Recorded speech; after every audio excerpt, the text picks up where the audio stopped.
Señoras y señores, tengan ustedes muy buenos días. Nos damos cita en esta ceremonia para inaugurar el año académico 2013 de la Universidad Tecnológica Metropolitana, una universidad estatal con más de 25.000 egresados y 20 años de vida, perteneciente al Consejo de Rectores y al Consorcio de Universidades Estatales. Distinguidos invitados, sean ustedes bienvenidos. Tengo el gran honor de dirigirme a ustedes en la inauguración del año académico de nuestra Casa de Estudios. Precisamente el año en que nuestra Casa de Estudios cumplirá su 20º aniversario en tanto como universidad. Llegamos a este significativo acto académico con la casa ordenada en lo financiero, en lo administrativo y en lo académico. Hace 4 años, el solo hecho de plantear esta afirmación, incluso con una perspectiva futurista, habría sido un atrevimiento que a más de alguien hubiese ofendido. Nos habrían acusado de abusar de su paciencia o de subestimarlos por ingenuos. Y es que cuando asumimos este gobierno universitario, la situación era mucho más compleja de lo que podíamos imaginar. Estábamos con una institución no solo no acreditada, sino que también desacreditada ante la opinión pública. Los errores cometidos nos habían costado muy caro y en gran parte de nuestro prestigio se había dilapidado. Así las cosas nos habían costado muy caro y en gran parte de nuestro prestigio se había dilapidado. Así las cosas, nos abocamos a la tarea de normalizar nuestra universidad y con el esfuerzo y sacrificio de toda la comunidad lo fuimos logrando paulatinamente. Debimos aumentar el número de horas de docencia directa, debimos restringir nuestros gastos en diversas materias, nos vimos en la necesidad de postergar inversiones en salas, equipamientos y laboratorios.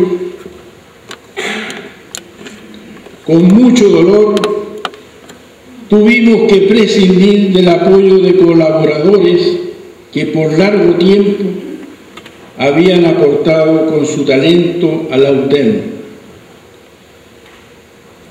Gracias por su paciencia y comprensión.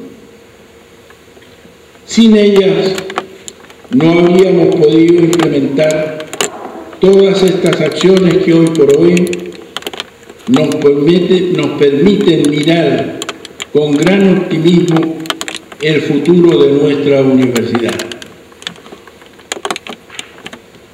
Una de las cosas que con más fuerza quiero destacar es el haber logrado acreditarnos institucionalmente. Con mucho empeño accedimos a 2 sucesivas evaluaciones que nos han permitido tener en total 3 años de acreditación. Y como ustedes lo saben, aquello ha sido fundamental en la restauración de nuestra credibilidad, especialmente frente a los postulantes y a sus familias que año tras año escogen a la UTEM como su opción de formación profesional. Hoy estamos precisamente viviendo un nuevo proceso de evaluación institucional con miras a nuestra reacreditación. Hemos trabajado todos intensamente para ello. Hemos creado nuevas unidades organizacionales que nos posibilitan ser mucho más efectivos en nuestros procesos autorreflexivos y en nuestra propuesta de mejora. Como dije anteriormente, estamos en una posición mucho más robusta para sortear de manera exitosa este desafío.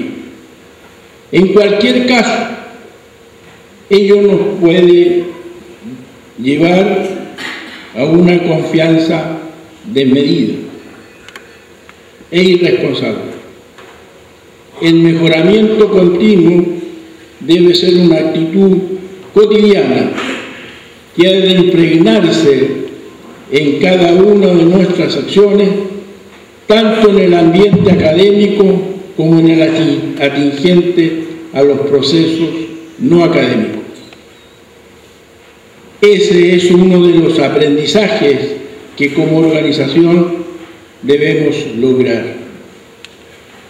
Ahora bien, seríamos irresponsables y miopes si los desafíos que acabamos de anunciar los abordamos mirándonos exclusivamente a nosotros, olvidando nuestro entorno y la coyuntura que nos ha tocado vivir.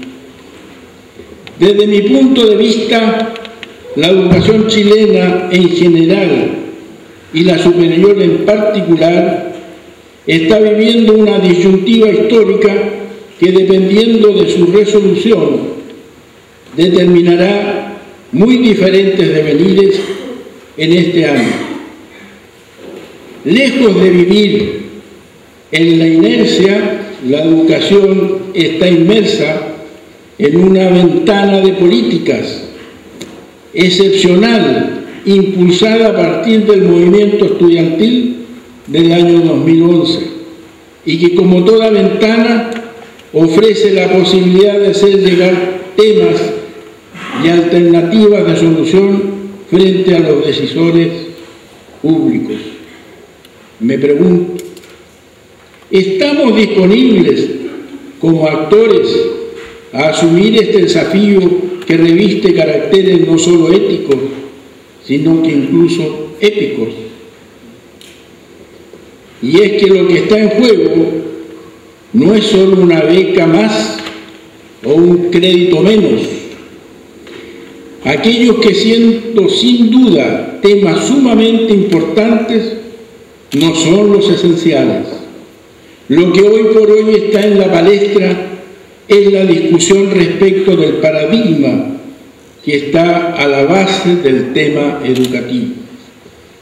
Durante más de 30 años, la óptica dominante impuso la concepción de que la educación era un servicio, que como cualquier otro se podía transar en el mercado, y paulatinamente la sociedad chilena asumió como un dogma aquello que simplemente era un asunto de opción ideológica.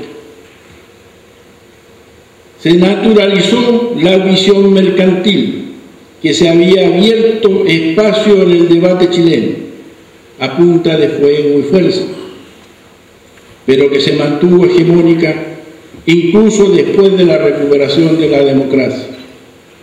Parecía irreductible e infranqueable, inmune a críticas o cuestionamientos. Hoy, sin embargo, y gracias a la acción decidida y valiente de nuestros jóvenes, como muchas otras veces en la historia patria, se escuchan fuertes las voces que cuestionan este paradigma, con la vibrante fuerza de las marchas, de las expresiones en la vía pública y con la solidez de reflexiones intelectuales el modelo hegemónico fue siendo desacralizado. Lo que parecía ley natural fue siendo develada como opción que respondía a determinados intereses y objetivos, especialmente de unos pocos que lucraban aprovechándose de los resquicios del sistema.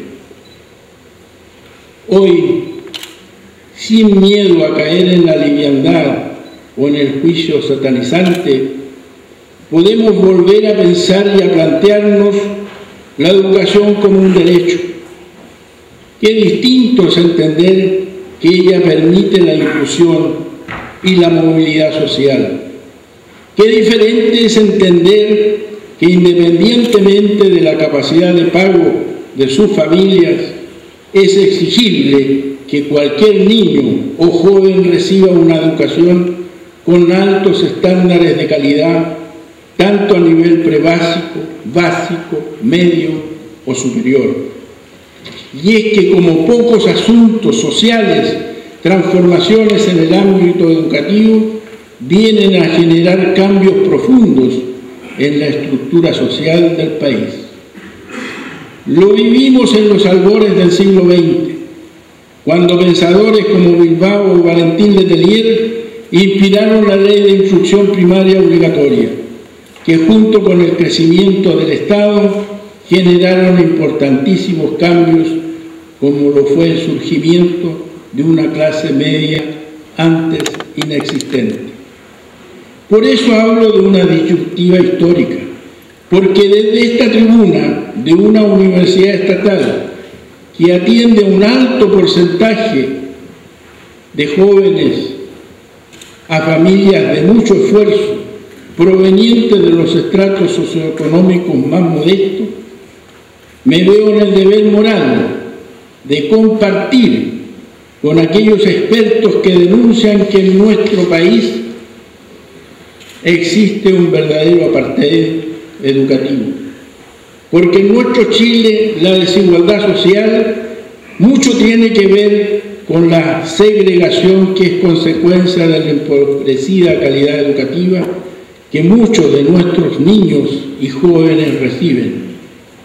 Porque en nuestro país, en muchos casos, la educación solamente reproduce la estructura social y los casos en contrario son destacados como excepcionales y atribuidos únicamente al mérito individual, porque para el enfoque imperante las diferencias estructurales no existen. Todas son solamente consecuencia de una buena o mala gestión educativa.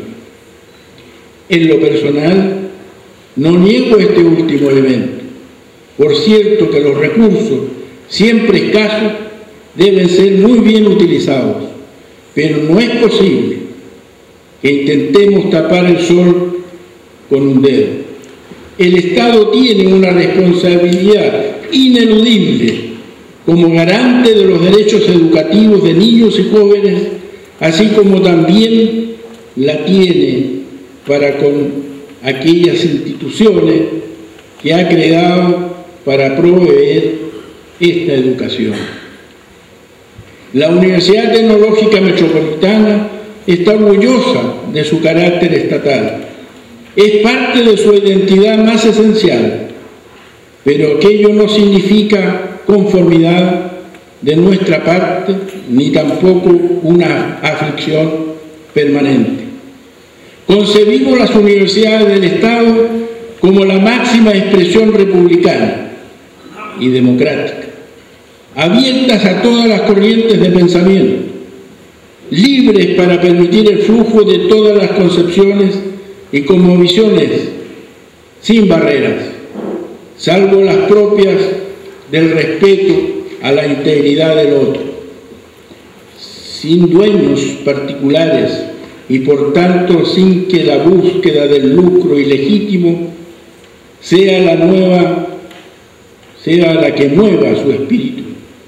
Por ello es que mi llamado en este día es a cuidar nuestra condición, a reivindicarla, pero también a trabajar infatigablemente, queridos colegas, estudiantes y no académicos, para que la hagamos crecer, para que la Universidad Tecnológica Metropolitana UTEM llegue a ocupar una posición relevante en el concierto de las instituciones chilenas de educación superior.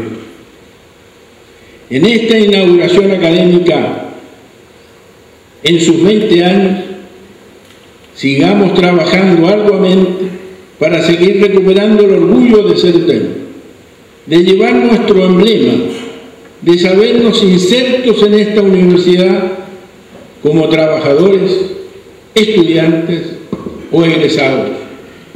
Nuestra identidad debe seguir siendo fortalecida en torno a nuestro proyecto de desarrollo institucional, con tintes fuertes tecnológicos, de responsabilidad social y de sustentabilidad.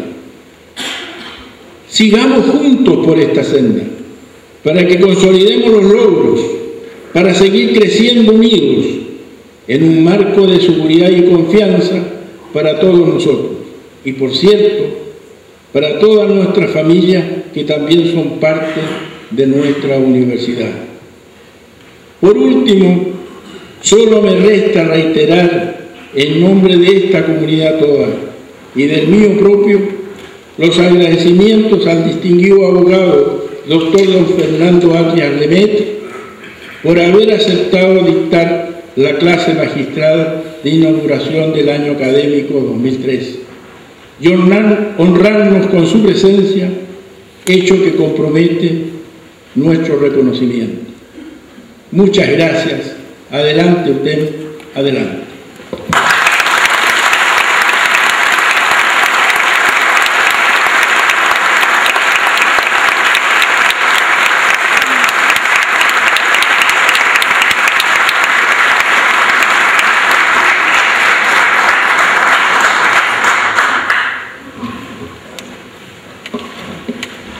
Para proseguir con esta solemne ceremonia, el coro de la Universidad Tecnológica Metropolitana, bajo la dirección del maestro Jorge Meneses Cerda, interpretará Britta reicht die Hand zum Bunde de Wolfgang Amadeus Mozart. Luego, Alfonsina y el mar, de Ariel Ramírez y Alfonsina Storm.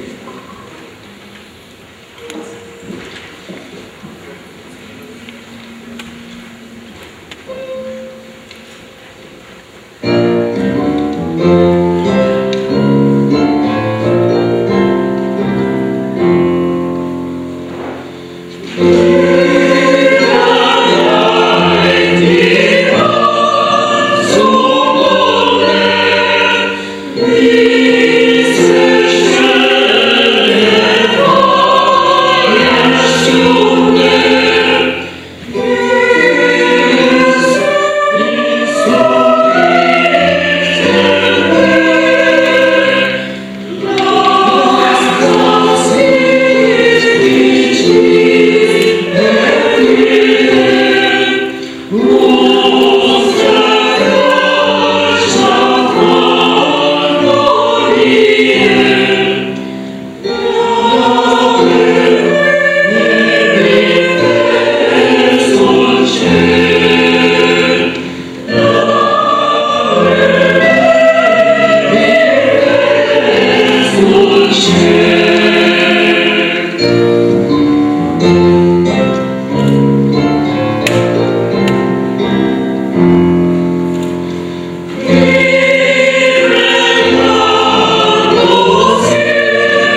En la inauguración del año académico hemos invitado a don Fernando Atria Lemaitre, quien dictará la clase magistral El sentido de la universidad pública.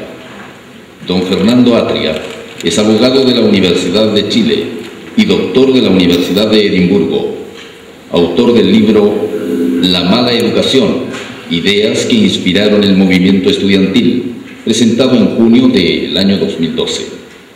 Actualmente se desempeña como académico de las Facultades de Derecho de la Universidad de Chile y de la Universidad Adolfo Ibáñez. Dejo con ustedes a don Fernando Atria Lemaitre.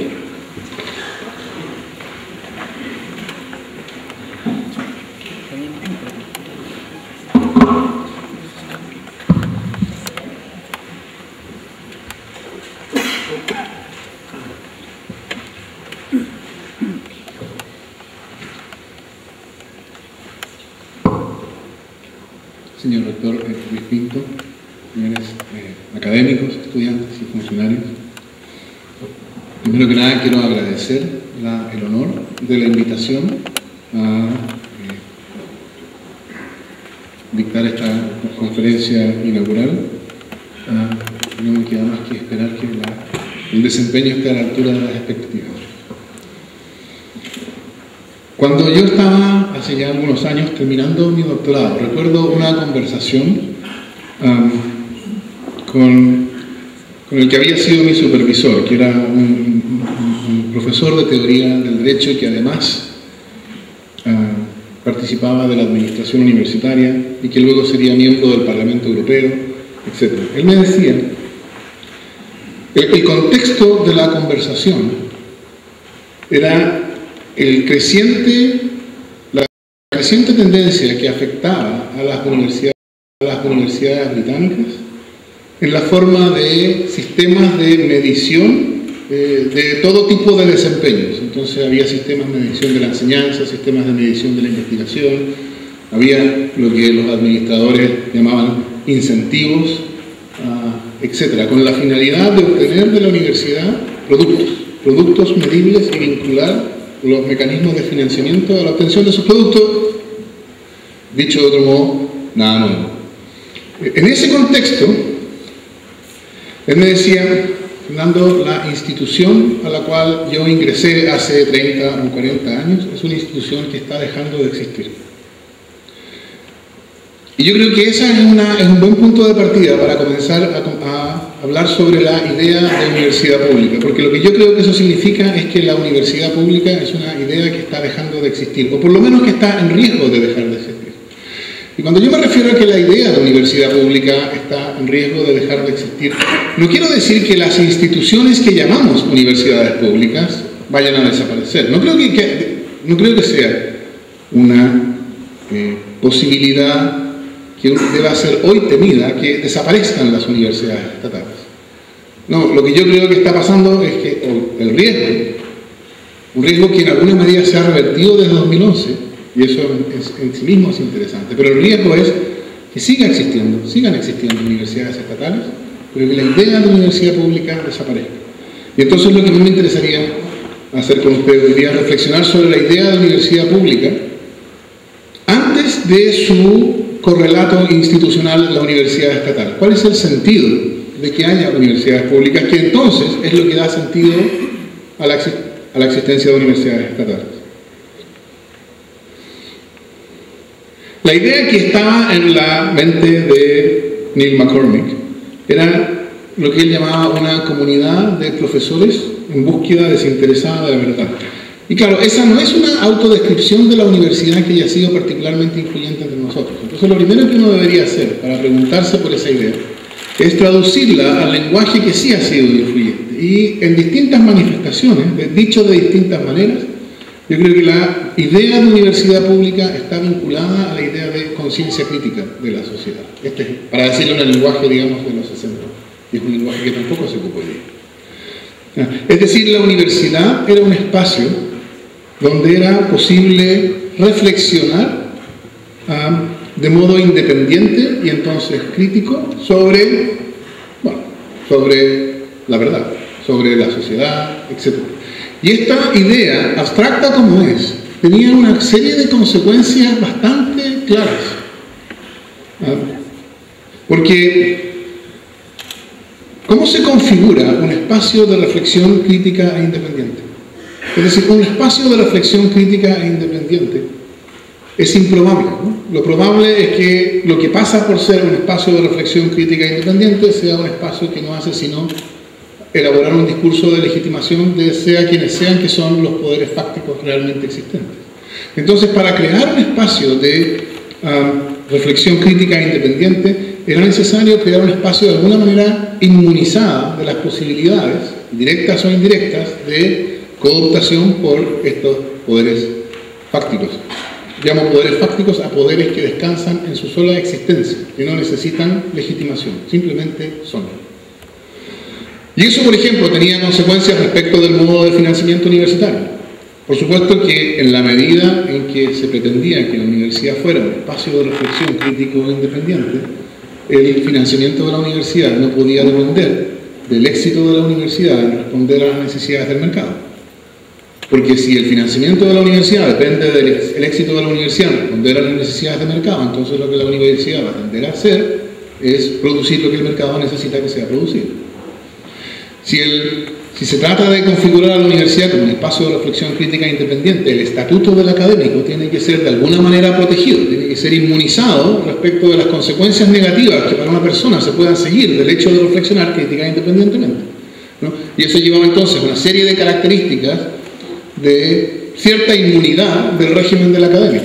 Y por último, si se trata de un espacio de reflexión crítica e independiente, por supuesto, esas universidades que eran del Estado no podían ser entendidas como una parte más de la administración pública.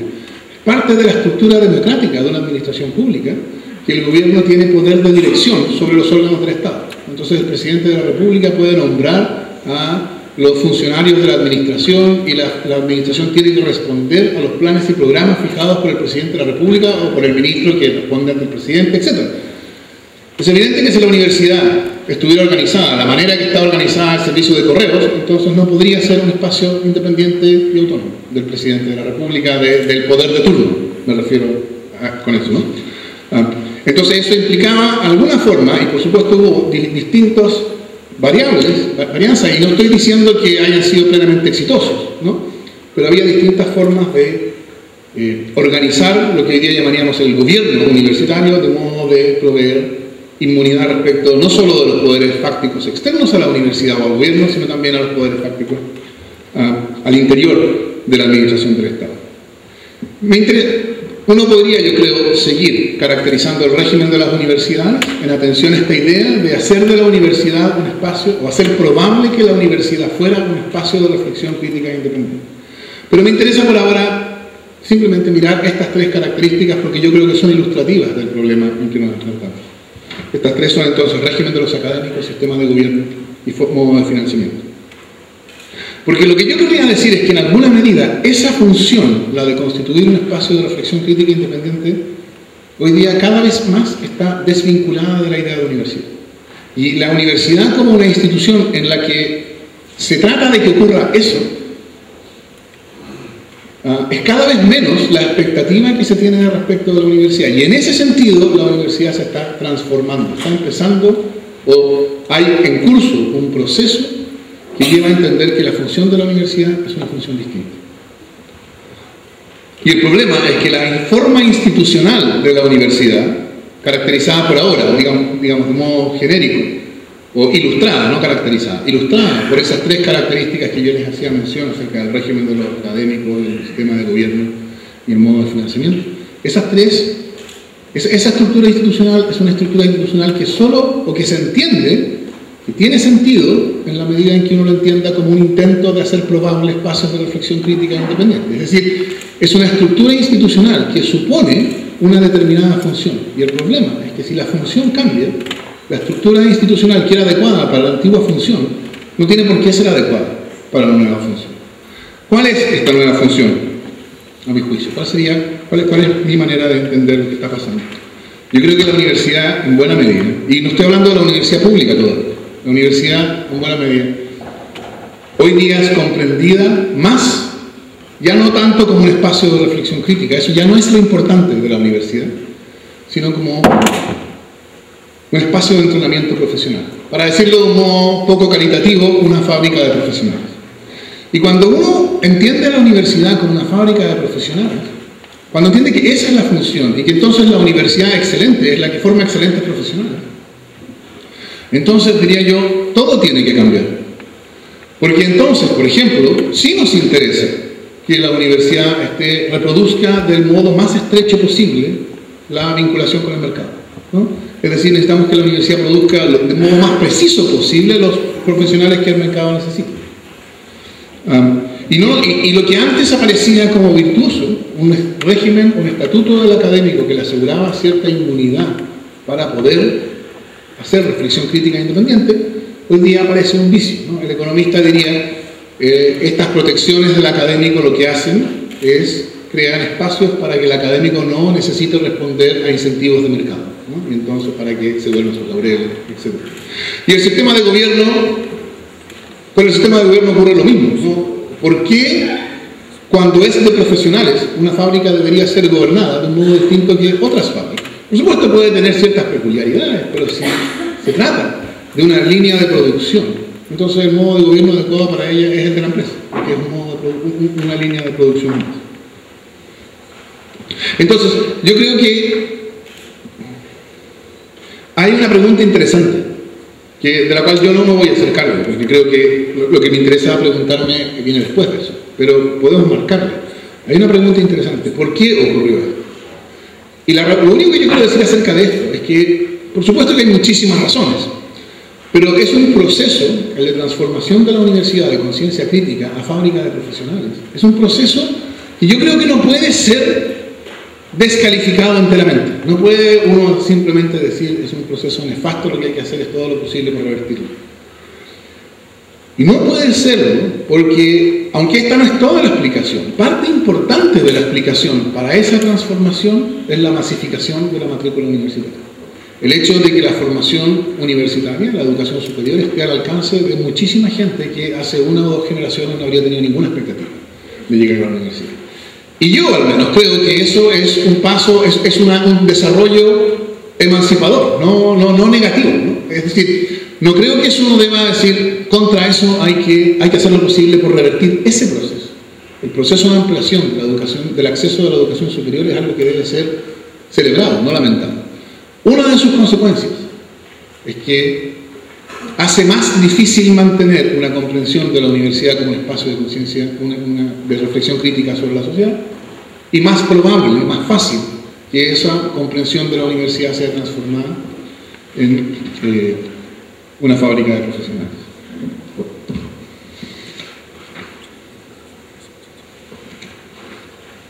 Y entonces estamos ante un proceso que diría yo es ambiguo, ¿no? Porque claro, si uno piensa en abstracto, es mejor entender, digamos, en una audiencia universitaria, fundamentalmente de académicos, es mejor entender la universidad como fábrica de profesionales o como conciencia crítica de la sociedad.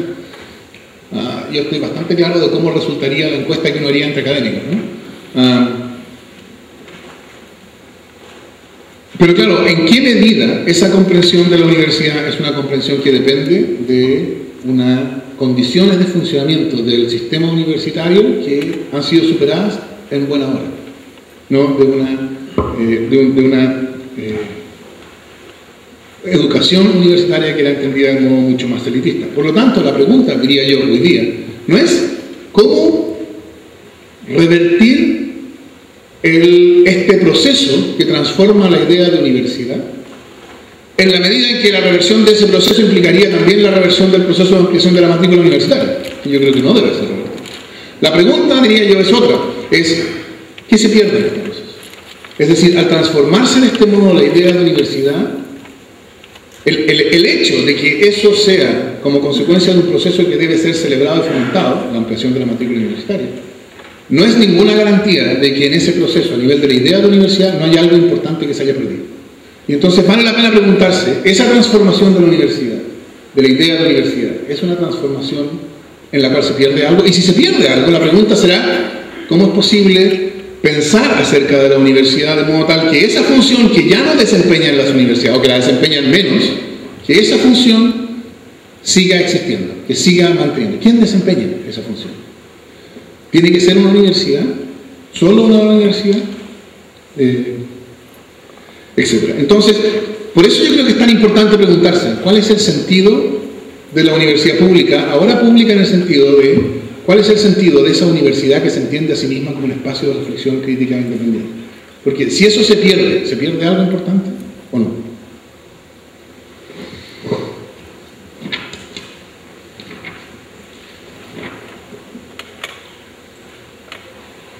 A mi juicio, la idea de lo público en la universidad tiene dos dimensiones que son importantes. Y son dos dimensiones que miran a dos aspectos distintos y que entonces tienen consecuencias distintas para la manera en que deben pensarse y regularse las universidades. Hay una dimensión de lo público que está vinculado al hecho de que lo que la universidad hace es educar. No, entonces provee de educación. Y entonces la educación universitaria es pública en la medida en que la educación es pública. Hay otra dimensión que tiene que ver no con el hecho de que sea educación, sino con el hecho de que sea universitaria, es decir, con la idea de universidad. Y no hay ninguna razón por la cual estas dos dimensiones van necesariamente juntas. Van a ir juntas un trecho, creo yo, pero no hasta el final.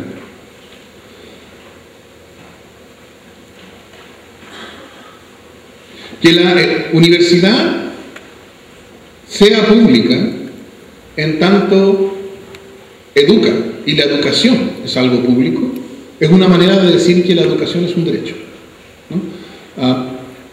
El ciudadano tiene derecho a la educación y la universidad existe para proveer de lo necesario para cumplir ese derecho. La universidad es la institución a través de la cual el derecho a la educación del estudiante se honra, se cumple. Ahora, la razón por la cual es importante notar que aquí la razón de la publicidad, que es la educación, está en el derecho del estudiante, es que en principio el estudiante tiene derecho a recibir una educación que depende de su necesidad de educación y que no es dependiente de la institución que se la provee. Entonces aquí hay una idea de pública, la educación es algo público porque corresponde a un derecho que es de preocupación pública. Esa idea es una idea que no discrimina respecto de quién provee. Provee al Estado, o provee a una institución que pertenezca al Estado, o provee a una institución particular, privada, el derecho del estudiante va a ser el mismo. Y yo creo que en esto el régimen de las universidades en Chile es un régimen extraordinariamente interesante de mirar. De hecho, yo creo que provee de una clave para entender cómo se puede solucionar este mismo problema en la medida en que aparece en la educación escolar. Porque evidentemente en la dimensión de publicidad que corresponde al hecho de que estamos hablando de educación, el problema es el mismo en la educación universitaria que en la educación escolar. Lo peculiar de la universitaria es que se trata de universidades, de educación superior, etc. Pero no de educación. Lo que tiene el sistema universitario es que entiende que es perfectamente posible que haya universidades privadas que son, en todo lo que al ciudadano importa, públicas. Es decir, hasta 1980 el régimen de la universidad era un régimen que, mirado desde hoy día, era uniforme para todas las universidades. Y cuando hoy día uno habla de universidades privadas, no está hablando en primer lugar de la Universidad de Concepción, o la Universidad Austral, o la Universidad Católica. En la discusión hoy día, esas son universidades que están mucho más cerca de las universidades públicas que de las universidades privadas. Sin perjuicio de que son jurídicamente universidades privadas. Son tan privadas como las universidades privadas creadas después de 1980. ¿Qué diferencia hay? La diferencia, diría yo, es que esas universidades privadas fueron creadas antes de 1980. Es decir, antes de lo que uno podría llamar la revolución neoliberal que afectó al sistema universitario. Y eso implicó que se crearon en un contexto en que se entendía que la idea de universidad era pública. La universidad era intrínsecamente pública. Y que entonces, fuera privada o fuera estatal, lo que la universidad hacía era público por ser universitario. Esta es la segunda dimensión de lo público en la universidad, la que tiene que ver con la naturaleza de la universidad. Y entonces, pero eso nos da una clave para el otro aspecto, porque nos muestra que es perfectamente posible que haya instituciones privadas que funcionan como si fueran públicas, desde el punto de vista del ciudadano. Para el estudiante, tener al frente la Universidad Tecnológica Metropolitana o tener al frente la Universidad de Concepción no hace mucha diferencia en términos de sus derechos, o sea, de su posición frente a la institución. En ese sentido, desde el punto de vista del estudiante, una universidad privada puede funcionar conforme a un régimen que la hace análoga a una universidad pública. Entonces yo diría lo primero respecto de las universidades, en la medida en que la educación es pública, yo creo que esta es la idea que se abrió paso el 2011. La idea de que la educación no podía ser entendida como un bien más que se compra y se vende en el mercado, y tiene que ser entendida como algo público, lo que corresponde a un derecho, que por supuesto es incompatible con que se provea en el mercado. En la medida en que la educación corresponde a un derecho, es un derecho social que todo estudiante tiene, cumplidas ciertas condiciones, por supuesto. El régimen de las universidades tiene que ser un régimen moderado sobre la base del régimen de las universidades previas a 1980. El punto no es si son estatales o no son estatales. El punto es que estén sometidas a un régimen que garantice que desde el punto de vista del estudiante, precisamente es de lo mismo que sean estatales o no sean estatales. Por eso, diría yo, esa es la manera en que se explican demandas como la de final lucro. No, la finalidad lucrativa es el paradigma de lo que es ilícito que el Estado persiga en su relación con el ciudadano. El Estado no se puede relacionar con el ciudadano intentando extraer recursos del ciudadano para beneficio particular del Estado, evidentemente. Entonces, final lucro lo que quiere decir es, no puede el que ofrece educación ofrecerla con la finalidad de servir un interés particular de él. Tiene que ser un interés común al que ofrece educación y al que la recibe. Esa entonces es una dimensión de lo público en educación, que no dice nada especial acerca de la universidad, porque tiene que ver con el estatus de la educación. Así que no nos avanza mucho en la reflexión que llevamos, pero nos separa este problema. Yo diría cuestiones como el régimen de admisión o el sistema de financiamiento, es una cuestión que tiene que pensarse sobre la base del sistema universitario completo, ¿no? Para todas las universidades, para todos los estudiantes. Ahí no está la diferencia entre universidades estrictamente públicas y estrictamente privadas. ¿Dónde sí está? A mi juicio, yo creo que la diferencia fundamental está en el sentido de, o uno podría decirlo, está en la función de investigación de la universidad.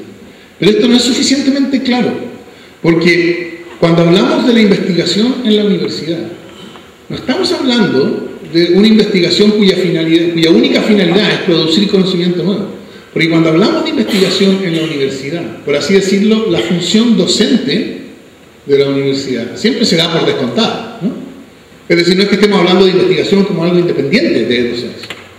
Cuando hablamos de investigación en la universidad, de lo que estamos hablando es de una investigación que, por así decirlo, transfigura la docencia. Es una docencia que se entiende distinta porque es una docencia que está internamente vinculada a la investigación. Y claro, al lado, ¿qué es lo que tenemos? Digamos, ¿cómo aparece la docencia si uno elimina esta dimensión? Bueno, eso es lo que se llama universidades docentes, ¿no? Las universidades docentes son universidades que se dedican, digamos, por declaración propia, a tomar un conocimiento que ellas entienden como dado y transmitirlos del modo más eficaz posible al estudiante. Eso, diría yo, es una universidad docente. Una universidad de esas que se llaman complejas, o sea, que entiende que su misión incluye la función de investigación. Yo diría, no es simplemente una universidad docente más un instituto de investigación, ¿me entienden? No es que tenga estas dos dimensiones, es que entiende que el sentido de la docencia está internamente vinculado al hecho de que el que hace docencia, idealmente, en los hechos esto no funciona así siempre, ¿no? Pero idealmente el que hace docencia, lo que hace no es transmitir un conocimiento que él entiende como dado. Lo que hace es transmitir un conocimiento en el curso del esfuerzo de producir ese conocimiento. Y entonces la relación que hay entre el estudiante, entre la experiencia universitaria y el conocimiento que se recibe, diría yo, es enteramente distinta, porque es interna a esa experiencia la idea de que el conocimiento recibido es un conocimiento que está en producción y por lo tanto en buena medida es o puede ser temporal, puede ser errado, puede responder a intereses que lo hacen problemático, etc. Es decir, una educación, una docencia universitaria que se entiende internamente vinculada a la investigación crea ciudadanos capaces de participar de la discusión pública. No estoy diciendo que no los cree, ¿no? Pero quiero decir, la idea de docencia, como ella queda una vez que es dada, cuando uno la entiende como dada por una universidad que entiende que su función también, otra función esencial es investigar, es una Lo que resulta es un profesional que entiende, que no solo se entiende a sí mismo como alguien que maneja adecuadamente ciertas técnicas que corresponden al conocimiento dado, sino que entiende que parte de su responsabilidad, por lo menos su responsabilidad como miembro de una clase profesional, es sujetar ese conocimiento recibido a un momento de crítica, de escepticismo. Y yo creo que esta es una idea que es completamente central para la posibilidad de la política hoy en día.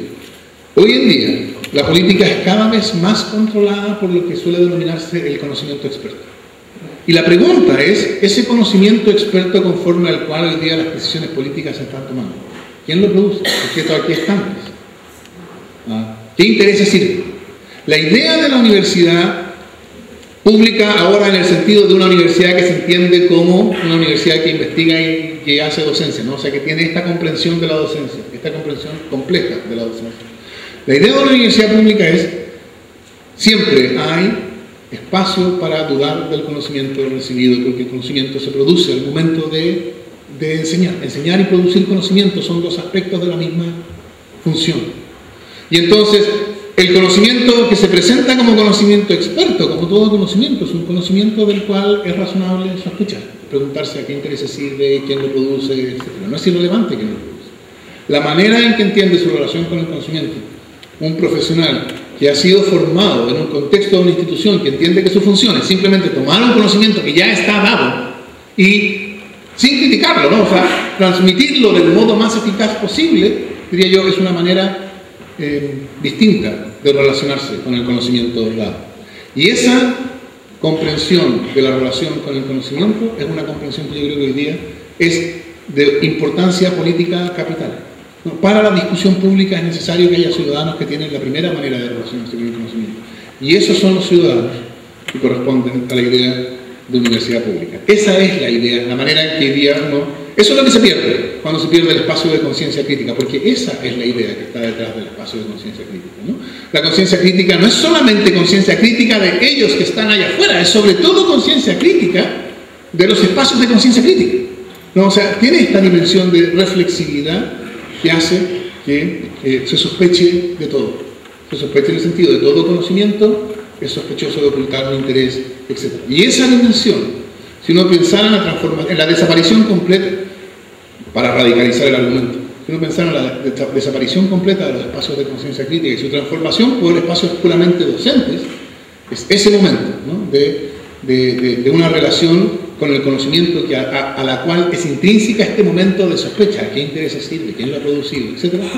Es ese momento el que se pierde, ¿no? Y por así decirlo, la relación con el conocimiento pasa a ser una relación puramente instrumental, que en cuanto a los intereses que sirve, a quién lo ha producido, es ingenuo, ¿no? Y esa ingenuidad política, desde el punto de vista de su manifestación en las formas de discusión, deliberación y decisión política, es preocupante. O sea, diría, en la medida en que este proceso de transformación de la universidad,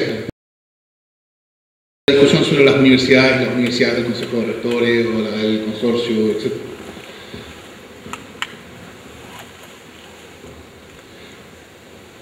Porque el sistema universitario, y estoy pensando aquí en el sistema universitario de las universidades que pertenecen al Consejo de Rectores, que claro, es una distinción ella misma que es bien sospechosa de arbitrariedad, hasta cierto punto es más o menos irracional. Pero ¿qué significa que una universidad pertenezca al Consejo de Rectores?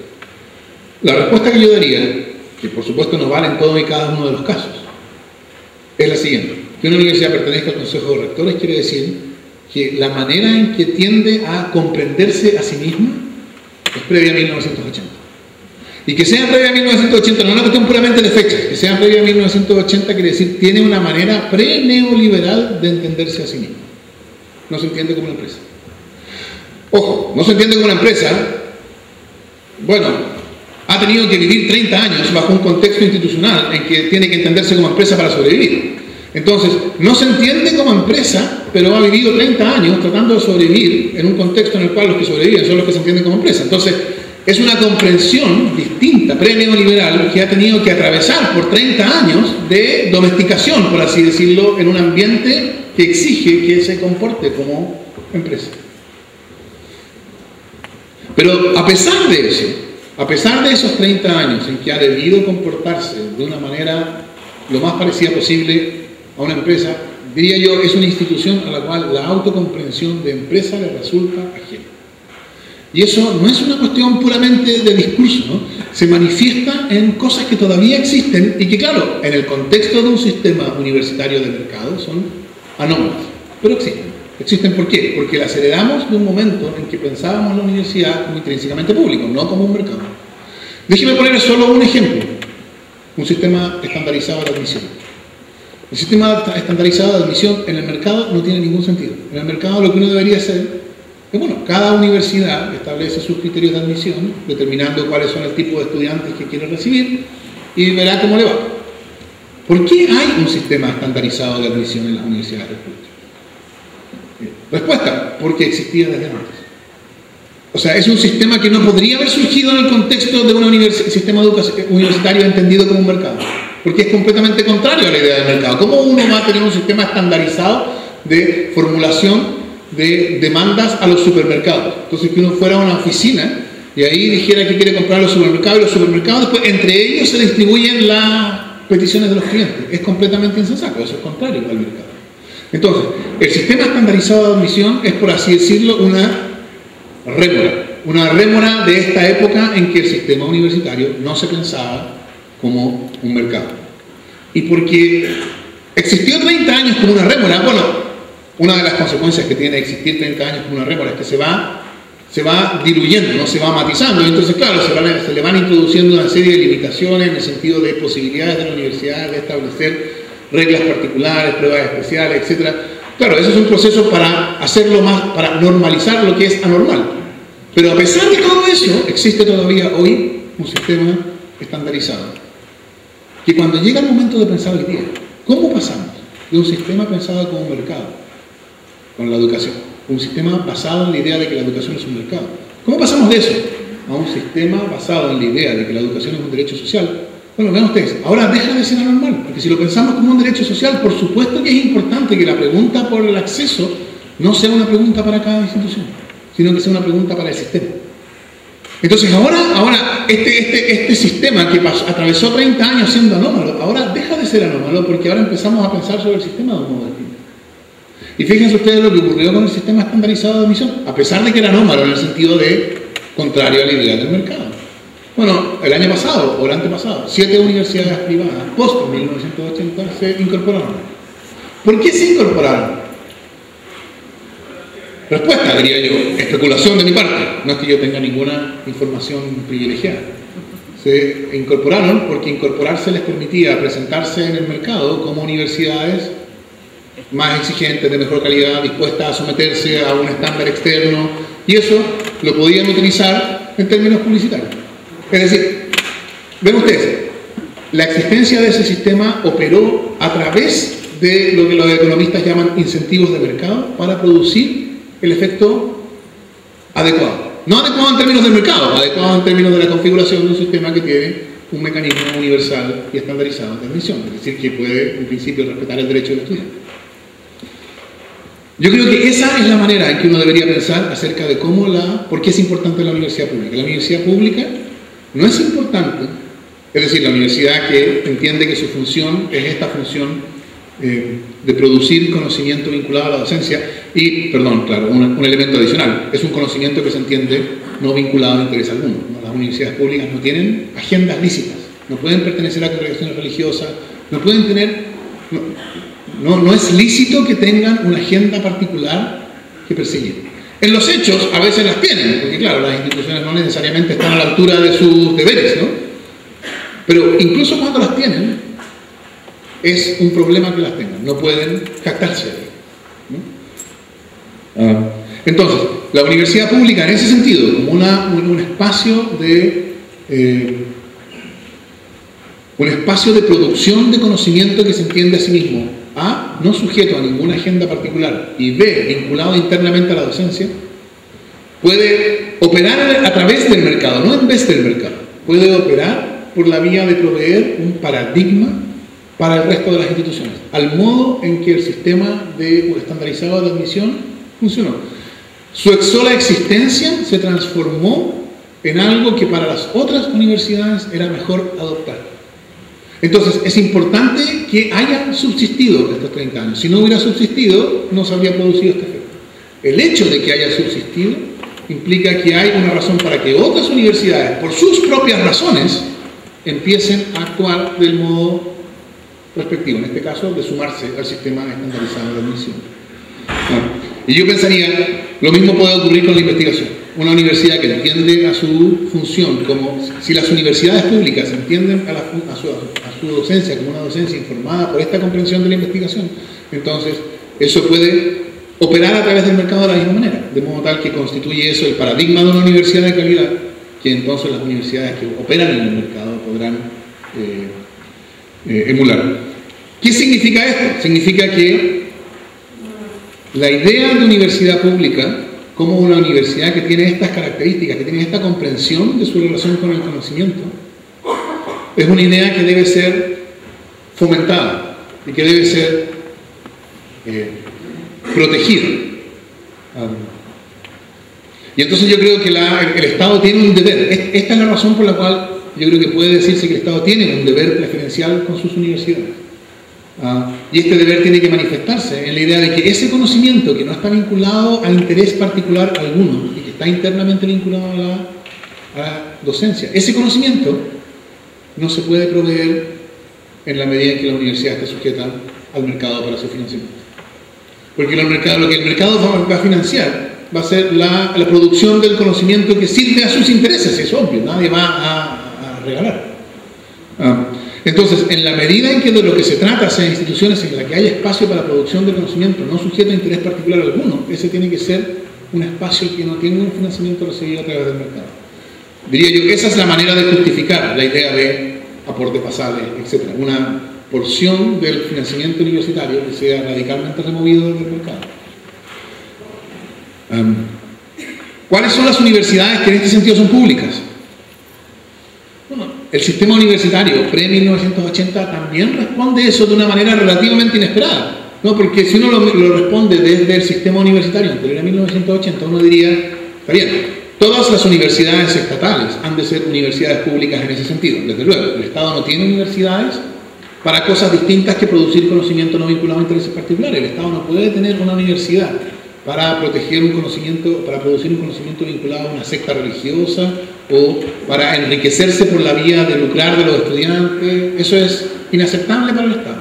Por lo tanto, en el sentido que hemos hablado, toda universidad estatal tiene que ser una universidad pública, una universidad que se entienda de este modo con el conocimiento. Pero pueden haber universidades privadas que cuenten como universidades públicas. Bueno, el régimen de las universidades muestra que es perfectamente posible. Perfectamente posible que haya universidades que asumen una posición especial, esta posición especial respecto del conocimiento, que hace que en los hechos desempeñen esta función pública de entender esta manera de la producción y transmisión del conocimiento, etc. ¿Qué es lo que es necesario para eso? Por supuesto, es necesario algo considerablemente distinto de lo que existe hoy día. Es necesario un régimen legal que asegure que esas universidades no van a ser universidades que persigan intereses particulares o que tengan agendas que no sean reconducibles a una agenda pública, etc. La idea de universidad, diría yo, para terminar, es una idea que está experimentando una transformación considerable. Esa transformación es una transformación que en alguna dimensión no puede ser resistida, en el sentido de corresponde a otros procesos que son no solo fácticamente imparables, sino que son procesos que en sus términos son procesos que yo creo que son emancipadores. Por lo tanto, lo que hay que hacer con ellos no es detenerlos. La actitud que ante eso hay que tener, precisamente, no es la actitud de decir, porque el proceso en general es un proceso positivo, es un proceso en el cual no hay pérdida. No, es un proceso en el cual, a pesar de que es positivo en alguna dimensión, es perfectamente posible que se produzcan pérdidas por otro. Y yo creo que una de las cosas que está en riesgo es esta idea de la producción de un conocimiento que no acepta ser entendido como para servir ningún interés particular. Y que ese modo de entender el conocimiento sea la manera en que los profesionales educados, los que han recibido entrenamiento profesional, se entiendan a sí mismos como ciudadanos. Es esa idea la que está hoy día la que constituye la pérdida posible de este proceso, ¿no? La idea de que el conocimiento entonces es simplemente un bien particular más que cada uno tiene o no tiene en la medida que tiene recursos para producir. La idea de universidad pública, además de la dimensión que corresponde a la educación como derecho social, pero en el sentido estrictamente universitario, ¿qué tiene de público la universidad como institución? Yo diría, lo que tiene de público la universidad como institución es que lo que la define es esa comprensión del conocimiento y de su relación con el conocimiento y de su deber o de su función, esa comprensión de su función docente. Esa es una manera de comprenderse a sí misma, que hoy día, en el contexto de masificación y competencia, es una manera extraordinariamente inestable, improbable, porque quien la tiene sale perjudicado en la competencia. Y entonces, cuando discutimos sobre una universidad pública, la manera en que yo creo que uno debería discutir es cómo se crea un contexto institucional en el cual instituciones que tienen esa comprensión de sí mismas no solo no están expuestas a ser sistemáticamente derrotados, no solo están teniendo que competir con las manos amarradas a la espalda, sino que existen en un contexto tal que están protegidas para que ellas puedan no solo subsistir, sino que además puedan transformarse en modelos para el resto del sistema universitario, que entonces, como ocurrió con el sistema estandarizado, por mostrar las otras universidades, el resto del sistema universitario, por mostrar que son universidades de calidad, van a buscar formas de imitar esto que caracteriza a las universidades públicas. Yo diría, esa es la tarea que en cuanto a la universidad pública nos toca en nuestra época. Muchas gracias.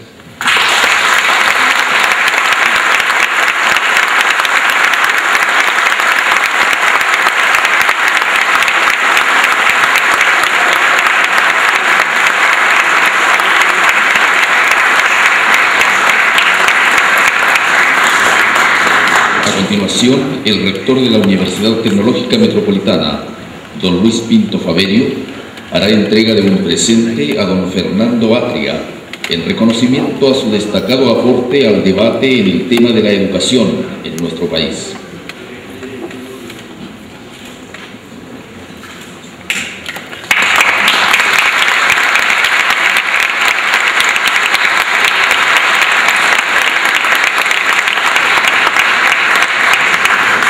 Para finalizar esta ceremonia de inauguración del año académico, el coro de la Universidad Tecnológica Metropolitana, bajo la dirección del maestro Jorge Meneses Cerda, interpretará el himno de nuestra universidad.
Estamos culminando la ceremonia de inauguración del año académico de nuestra Universidad Tecnológica Metropolitana.